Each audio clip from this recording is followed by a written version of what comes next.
প্রেমের মরা জলে ডোবে না। বহু বছর ধরে এই গানটি শুধু একটি জনপ্রিয় গানের লাইন হিসেবেই পরিচিত ছিল, কিন্তু এবার যেন বাস্তবের এক ঘটনায় সেই কথাই নতুন করে আলোচনায় উঠে এসেছে।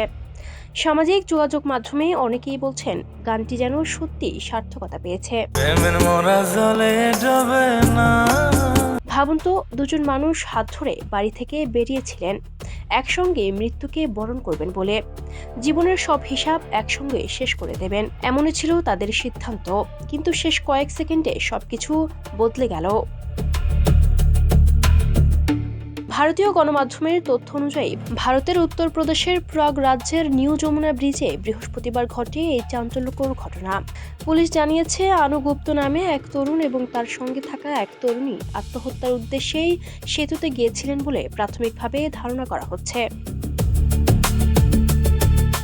প্রত্যক্ষদর্শীরা জানান, দুজন বেশ কিছুক্ষণ সেতুর উপর দাঁড়িয়েছিলেন, হয়তো শেষবারের মতো কথা বলছিলেন, একে অপরকে সাহস দিচ্ছিলেন। কিন্তু হঠাৎ করেই আনু যমুনার জলে ঝাঁপিয়ে পড়েন।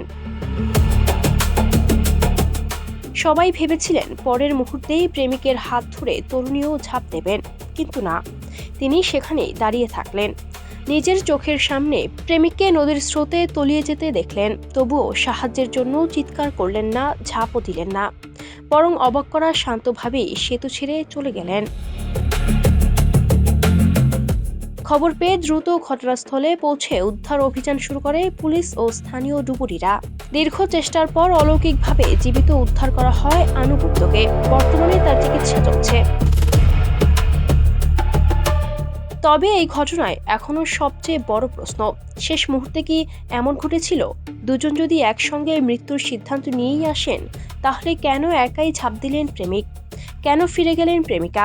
এটি কি ভয়, মত পরিবর্তন, নাকি তাদের মধ্যে শেষ মুহূর্তে কোনো তর্ক বা ভুল বোঝাবুঝি হয়েছিল? এই রহস্যের উত্তর খুঁজতেই তদন্ত শুরু করেছে পুলিশ। ইতিমধ্যে ওই তরুণীর পরিচয় শনাক্ত করে তাকে খুঁজে বের করার চেষ্টা চলছে। আর এই কারণেই নেটিজেনদের অনেকের মুখে এখন একটাই কথা, প্রেমের মরা জলে ডোবে না। তবে এই ঘটনার প্রকৃত সত্য কি, সেটি এখন তদন্তের বিষয়। Ayesha Akter, Swarna, campus Times.